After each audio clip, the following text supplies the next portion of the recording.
आप लोगों को सवाल पूछना होगा कि भाई पेपर लीक किया जाता है, आपकी मंशा क्या है? आप चाहते हैं कि आप दिखाएं कि आप रोजगार देने की कोशिश कर रहे हैं, पर आपकी असलियत पेपर लीक कर उन नौकरियों को रद्द करने की है। आप चाहते ही नहीं कि हमारा युवा ने कभी रोजगार। मेरी पार्टी ने 80 करोड़ जनता को मुफ्त में राशन दिया है, पर इन मूर्खों से कोई पूछे कि अबे उल्लुओं, अगर तुमने 80 करोड़ मुफ्त में राशन दिया है तो मतलब आधी जनता बेरोजगार घूम रही है, इसका क्या जवाब है तुम्हारे पास? अगर आधी जनता बेरोजगार घूम रही है तो राशन नहीं चाहिए था तुमसे। 2014 में तुम्हें राशन के वादे पर सत्ता में बिठाने का काम नहीं किया था। तुमने वादा किया था हर साल 2 करोड़ नौकरी देने का, 80 करोड़ जनता को भिखारी बनाने का वादा नहीं किया था। बदले में क्या किया? 2.5 लाख रुपए के बदले 6,000 रुपए का राशन, 12,000 रुपए का राशन। अबे तुम लोग क्या हमें बेवकूफ समझते हो? मेरा समाज अब उठ रहा है, बाबा साहब का समाज अब ये बर्दाश्त नहीं करेगा। ये गुजरात का मॉडल अपने को समझ नहीं आता है भाई साहब।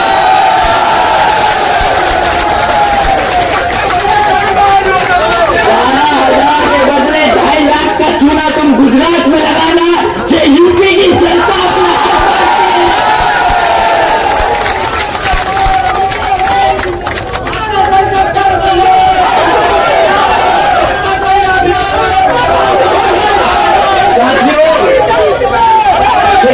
गला फाड़ कर सड़क पर घूम रहे थे आपके साथ बीच में।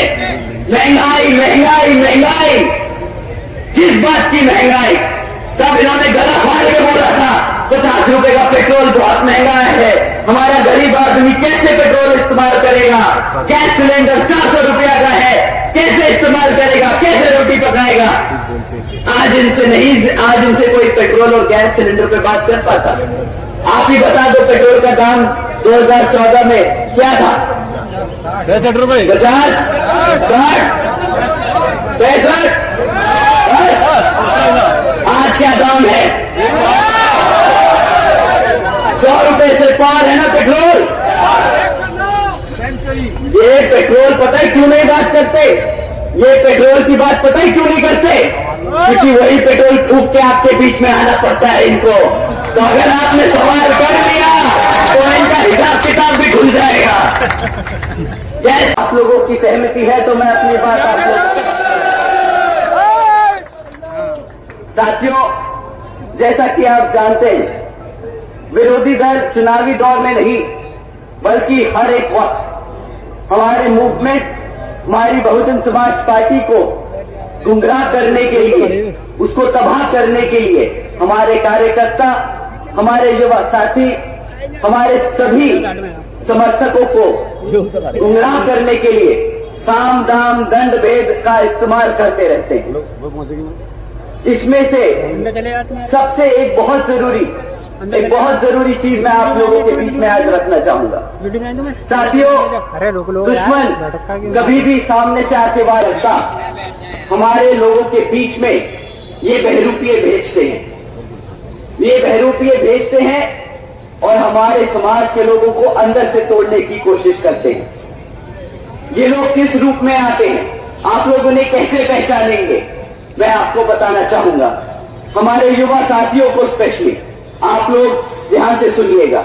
आप लोगों में गर्म जोश बहुत है और मुझे वो बहुत अच्छा लगता है।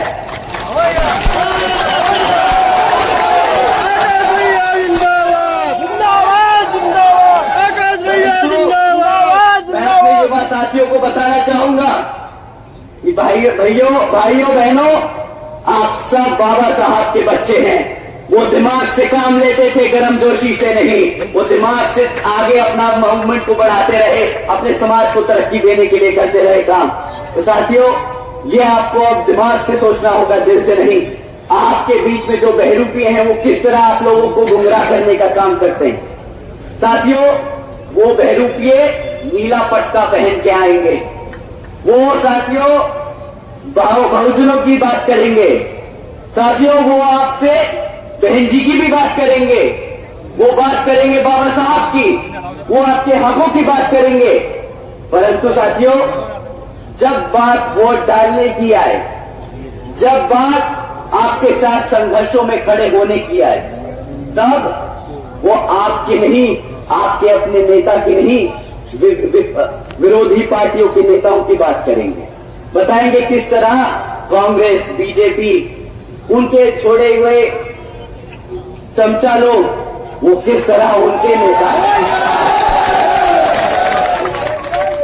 साथियों, आप लोगों को ऐसे लोगों से बचकर रहना होगा। और ये बहरूपिये ऊपर से लेकर नीचे तक हर स्तर पर मिलेंगे, हर मोड़ पर मिलेंगे, आपको गुमराह करने के लिए। तो कभी कोई बहरूपिया आपको कार्यकर्ता के रूप में दिख जाए, कोई बहरूपिया आपको पदाधिकारी के रूप में मिल जाए, परंतु साथियों, आप इन बहरूपियों को पहचान कर इनको सतर्क न करना, इनको कभी मत पहचानना, इन्हें कभी मत बताना कि आप इन्हें पहचान चुके हो। क्योंकि साथियों, आपको अगर आपने इनको बता दिया कि भाई तुम धोखेबाज, तुम गद्दार, जो हमारे बहुजन समाज को कमजोर करने के लिए यहां बीच में बैठे हो, तो ये साथियों सतर्क हो जाएंगे, ये अपना रूप बदल लेंगे, फिर से यहां से उठ के दूसरी जगह चले जाएंगे। तो आप लोगों को इनसे संभल कर रहना होगा। साथियों, इन्हीं कुछ मुद्दों को इन लोगों ने पिछले कुछ सालों से हमारे कार्यकर्ताओं के बीच में फैलाने का काम किया है, ऐसे ही गुमराह करने का काम किया। इसमें से एक सबसे इंपॉर्टेंट, सबसे जरूरी मुद्दा किताबों का है। बहुत से नेता लोग डरते हैं बोलने में किताब, परंतु मुझे गर्व है कि मेरी पार्टी, हमारी बहुजन समाज पार्टी किसी धरना सेठ के पैसे पे नहीं, अपने कार्यकर्ता के फंड से चलती है। नाटकबाजों की अब बात करते हैं चुनाव में जो पार्टियां आप लोगों के बीच में आकर आपसे वोट मांगने का काम करने वाली है। साथियों, इसमें से एक पार्टी है जो पिछले 10 साल से सत्ता में आसीन है, 10 साल से वो केंद्र की सरकार चला रही है। अब समय आ गया है कि आंख बंद कर नहीं, इनके मीठे बातें सुन के नहीं, इनसे सवाल कर इनको जवाब देने का। साथियों, 10 साल से ये लोग आप पर राज करते आए हैं, तो इस बारी जब वोट मांगने आए तो आप इनसे 3 मुद्दों पर सवाल कीजिएगा। हम किसी जाति धर्म पे बात नहीं करेंगे, हम सिर्फ 3 मुद्दों पर बात करेंगे। हम बात करेंगे शिक्षा पर, हम बात करेंगे सुरक्षा पर, और हम बात करेंगे रोजगार पर। साथियों, ये तीनों मुद्दे ऐसे हैं जिसकी बदौलत हम आज यहां पर खड़े। इन्हीं 3 मुद्दों को लेकर बहन जी ने संघर्ष किया और आज हम जैसे लोग इतनी बड़ी जनसभा रख पा रहे। साथियों, पहला मुद्दा शिक्षा का है। हमें बीजेपी की सरकार से अब पूछना होगा कि भाई पिछले 10 सालों में क्यों इतनी पेपर लीकों की खबरें आती हैं। अब उनको जवाब देना होगा कि जब भी सरकारी नौकरियों के लिए एंट्रेंस टेस्ट होते हैं, एंट्रेंस एग्जाम्स होते हैं, तो उसमें जब हमारे युवा साथी पेपर दे के आते हैं तो क्यों उन्हें 3-4 दिन बाद पता चलता है कि वो पेपर लीक हो गया। आप लोगों को सवाल पूछना होगा कि भाई पेपर लीक किया जाता है, आपकी मंशा क्या है। आप चाहते हैं कि आप दिखाएं कि आप रोजगार देने की कोशिश कर रहे हैं, पर आपकी असलियत पेपर लीक कर उन नौकरियों को रद्द करने की है। आप चाहते ही नहीं कि हमारा युवा कभी रोजगार हो। साथियों, एंट्रेंस एग्जाम देने तक तो दूर की बात है। हमारे बच्चे अगर आज भी प्राइमरी और मिडिल स्कूल में पढ़ रहे हैं तो उनका इतना बुरा हाल है कि ना आधे से ज्यादा, मैं सरकारी सर्वे आपके बता रहा हूं, सरकारी सर्वे बताता है साथियों कि आज सरकारी स्कूलों में 8वीं कक्षा के बच्चे, आधे से ज्यादा 8वीं कक्षा के बच्चे गुणा भाग नहीं कर सकते। क्या ऐसे ही हम अपने बच्चों को अपने पैरों पर खड़ा कर पाएंगे? अगर हम प्लस माइनस ही नहीं कर पाएंगे तो हम कहां से कोई व्यापार करेंगे, कहां से हम रोजगार की बात करेंगे। साथियों, आज सरकार का सर्वे बोलता है कि 8वीं कक्षा के बच्चे ना गुना भाग कर सकते हैं, ना अंग्रेजी में बात कर सकते हैं, ना अंग्रेजी समझ सकते हैं। प्रधानमंत्री जी इंडिया को एक वर्ल्ड इकोनॉमी बनाने की बात करते हैं, बहुत बड़ी इकोनॉमी बनाने की बात करते हैं। प्रधानमंत्री जी मुझे लगता है अपने व्यापारी दोस्तों के लिए व्यापार करते हैं, अपने दोस्तों के लिए भारत की वर्ल्ड इकोनॉमी बनाने की बात करते हैं, क्योंकि हमारे समाज के बच्चे जो सरकारी स्कूलों में पढ़ रहे हैं वो बेचारे ना अंग्रेजी में बोल पाते हैं, ना समझ पाते हैं। तो कैसे हमारा बच्चा बढ़ते हुए भारत में व्यापार करेगा, कैसे वो रोजगार ले पाएगा। आप बोलते हो कि हम यूएस से बिजनेस करेंगे, हम यूरोप से बिजनेस करेंगे। अरे मेरा बच्चा अगर अंग्रेजी उनकी समझ नहीं पाएगा, बोल नहीं पाएगा, तो कहां से मेरे बच्चे को रोजगार मिलेगा, कहां से वो व्यापार करेगा। साथियों, ये लोग डिजिटल इंडिया की बात करते हैं।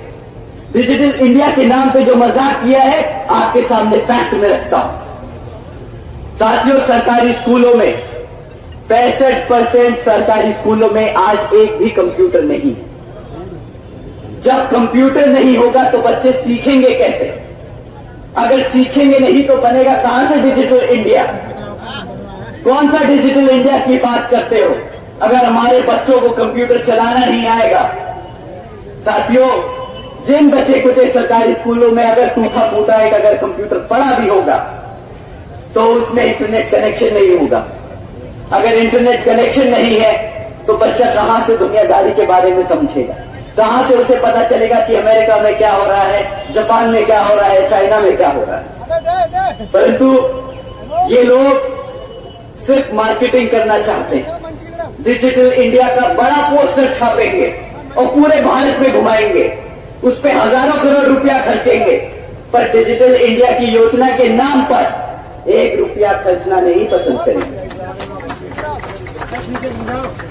साथियों, दूसरा सबसे जरूरी मुद्दा जिस पे आपको उनसे सवाल उठाने, वो है हमारे युवा साथियों के लिए रोजगार का।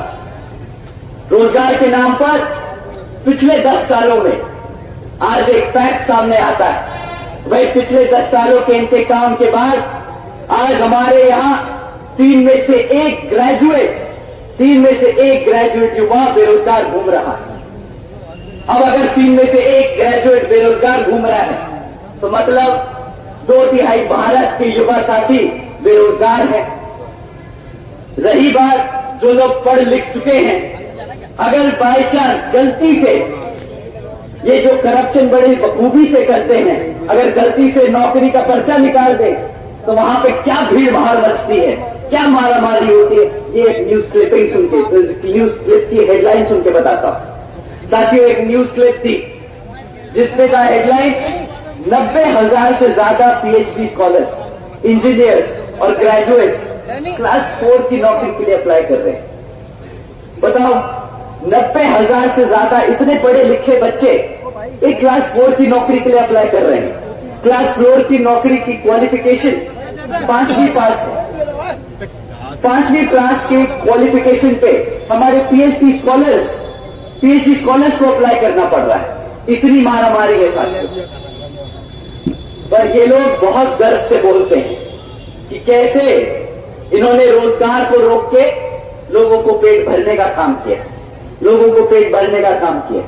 ये बोलते हैं कि भाई हमने आज 80 करोड़ से ज्यादा लोगों को, सरकारी के लोगों को, भारत के लोगों को मुफ्त में राशन देने की स्कीम चलाई है। साथियों, केंद्र की भाजपा के बड़े से छोटे नेता और जितने भी भक्त आपको मिलेंगे वो बोलेंगे कि मेरी पार्टी ने 80 करोड़ जनता को मुफ्त में राशन दिया है। पर इन मूर्खों से कोई पूछे कि अबे उल्लुओ, अगर तुमने 80 करोड़ जनता को मुफ्त में राशन दिया है तो मतलब आधी जनता बेरोजगार घूम रही है। इसका क्या जवाब है तुम्हारे पास? अगर आधी जनता बेरोजगार घूम रही है तो राशन नहीं चाहिए था तुमसे। 2014 में तुम्हें राशन के वादे पर सत्ता में बिठाने का काम नहीं किया था। तुमने वादा किया था हर साल 2 करोड़ नौकरी देने का। 80 करोड़ जनता को भिखारी बनाने का वादा नहीं किया था। आकाश आनंद संघर्ष करो, आकाश आनंद संघर्ष करो।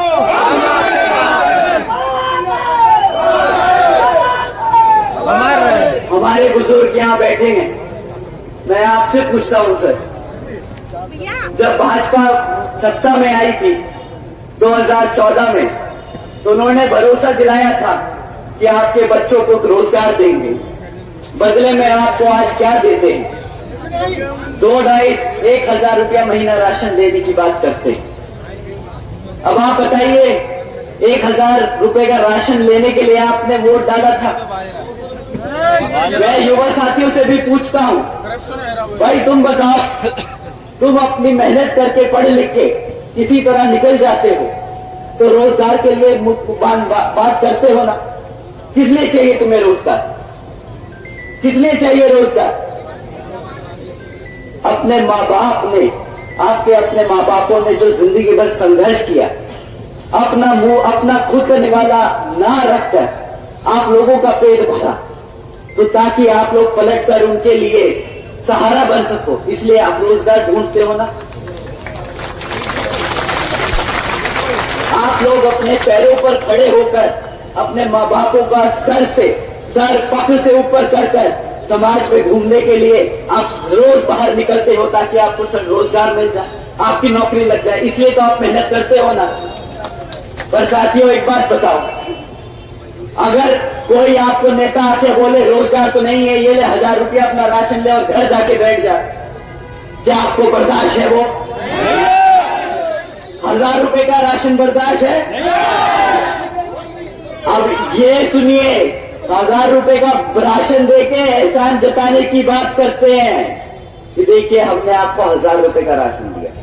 मैं अपने युवा साथियों से, मैं अपने बड़े बुजुर्गों से अब इस बार दरख्वास्त करूंगा कि अगली बार ये आप लोगों के बीच में आएंगे ना, तो ये जो आपको राशन का थैला थमाते हैं, वही खाली थैला इनके मुंह पर मार के इनसे सवाल करना, मैंने तुम्हें 1,000 रुपए के राशन के लिए वोट नहीं डाला था, मैंने तुम्हें अपने पैरों पर खड़ा होकर नौकरी करके अपने माँ बाप का सर फख्र से ऊपर उठाने के लिए वोट डाला था।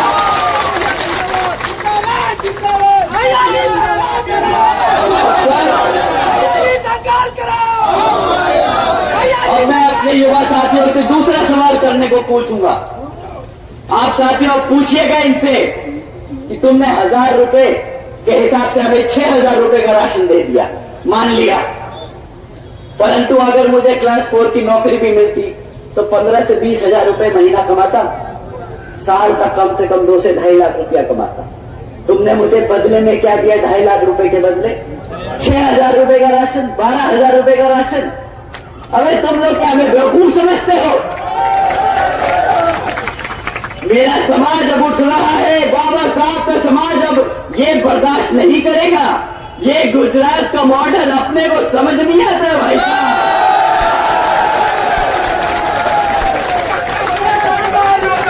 12,000 के बदले 2.5 लाख का चूना तुम गुजरात में लगाना, ये यूपी की जनता अपना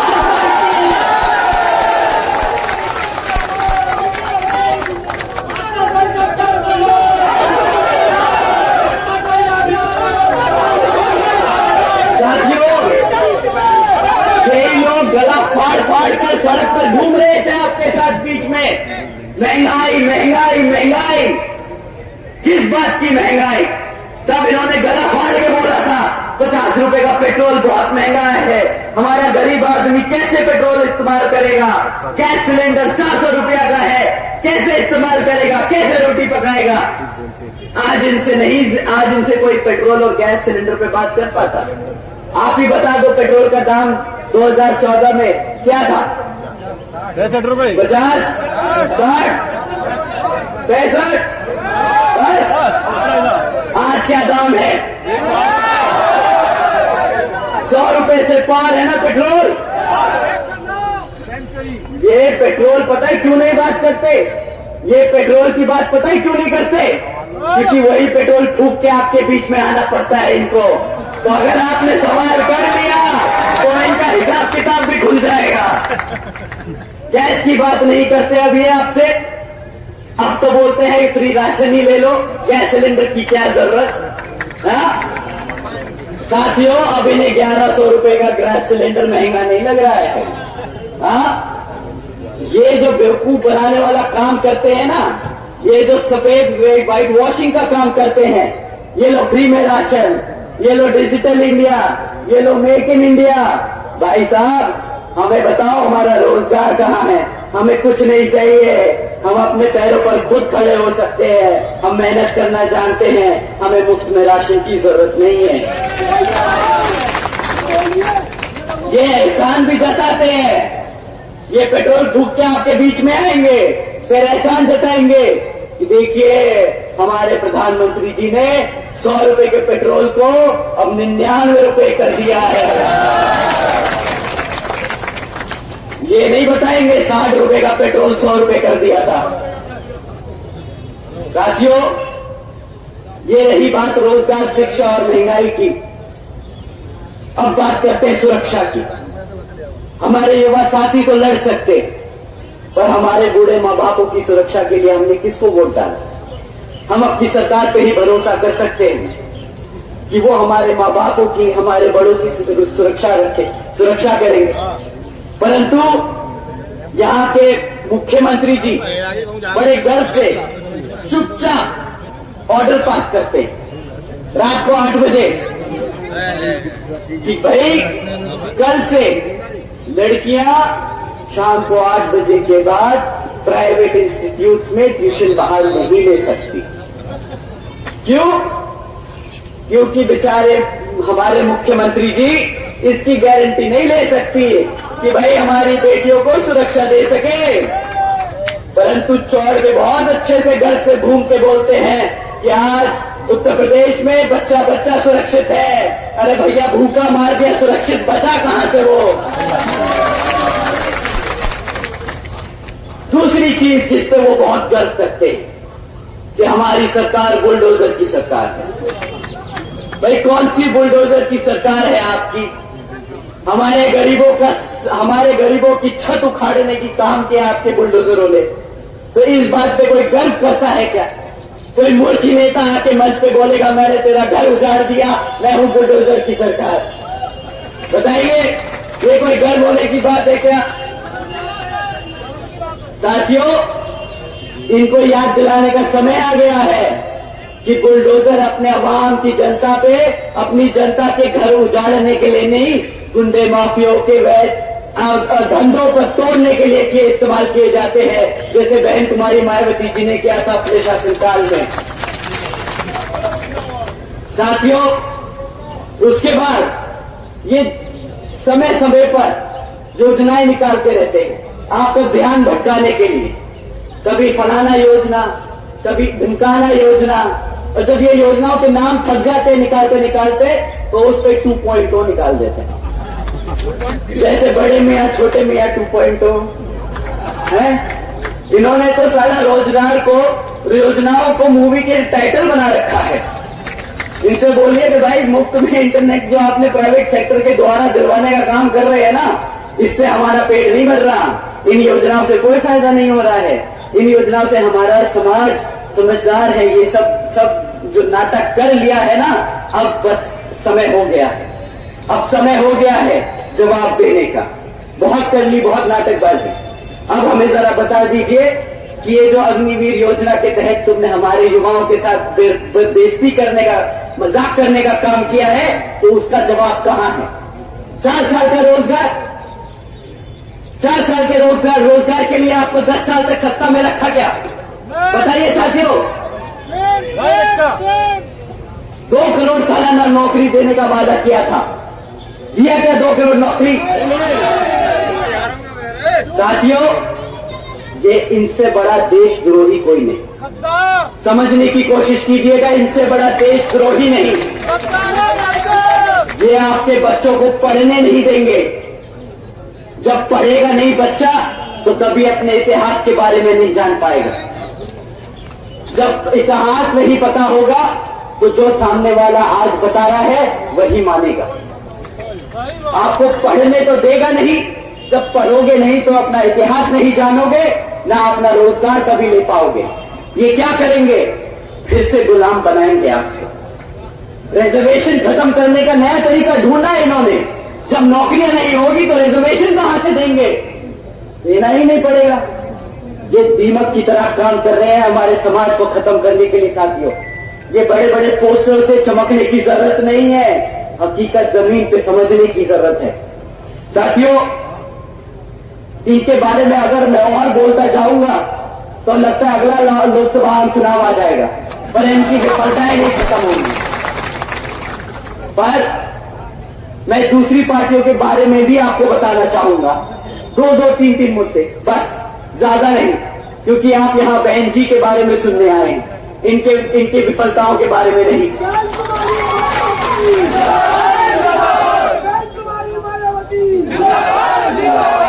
साथियों, 2012 में एक युवा नेता आए थे आप लोगों के बीच में, भरोसा आप सब ने जताया था, परंतु आज युवा मेरे को बोलता है YouTube पे, Facebook पे, मीटिंगों में, और मैं ये दोहराऊंगा, मुझे मना किया उन्होंने कि भैया ये हम आपसी की बात है, मंच पे से न बोलिएगा, पर मैं जानना चाहूंगा, मैं अपने सभी युवा साथियों के साथ अपने बड़े बुजुर्गों को भी बताना चाहूंगा कि हमारा युवा कैसा परेशान है।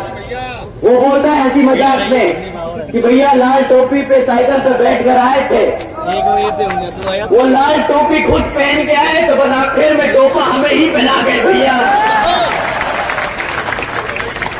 साइकिल पे पहन के पूरा प्रदेश घूम लिए हैं, आज उस साइकिल में ना हवा है ना हमारे पेट में खाना है, पर इनसे भैया अगली बारी इनको वोट नहीं डालना है।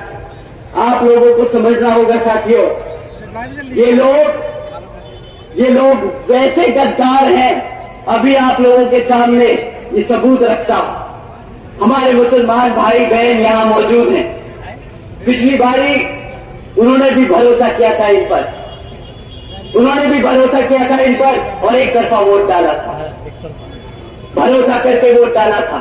पर आज जब हमारे मुसलमान समाज के ऊपर अत्याचार होता है तो इनके मुंह से एक चू नहीं निकलती है। बता दीजिए मेरे भाइयों बहनों कि क्या निकले इन्होंने एक बार भी क्या अपने समाज के लिए कुछ मुंह खोला क्या? परंतु साथियों, जब रिजर्वेशन इन प्रमोशन का बिल संसद में प्रेजेंट होता है तब इनका हाथ और मुंह सबसे तेज आगे चलता है, सबसे आगे बढ़कर ये बिल फाड़ने का काम करते हैं। साथियों, ऐसी पार्टियों को अपने बीच में घुसने मत देना। बहुत हो गया इनका भाषणबाजी, बहुत हो गया मौका, अब रिजल्ट चाहिए भैया। 5 साल के रिकॉर्ड से साथ हमसे बात करिए कि पिछले 5 साल में अपने शासनकाल में तुमने करा क्या हमारे लिए। साथियों, इसी क्रम में कांग्रेस पार्टी भी आपके बीच में आएगी कि आ चुकी है, कि आगे चली जाएगी, उनका विचारों का अता पता नहीं। मणिपुर से निकले थे, कन्याकुमारी जा रहे हैं, किसके साथ किसके लिए पता ही नहीं। आजकल बोलते हैं भारत जोड़ो भारत जोड़ो। 60 साल दिया इस जनता ने इन्हें, 60 साल तक सत्ता में रखा, तब तो तुम लोगों ने भारत नहीं जोड़ पाए। आज जब तुम्हारी हालत इतनी खस्ता हो चुकी है तो तुम सड़क पर घूमकर भारत जोड़ो की बात करते हो। मेरा समाज भारत जोड़ो की बात नहीं करता। हमारा समाज रोजगार की बात करेगा, हमारा समाज आज की बात करेगा। बहुत हो गया, 60 साल बहुत लंबा समय होता है।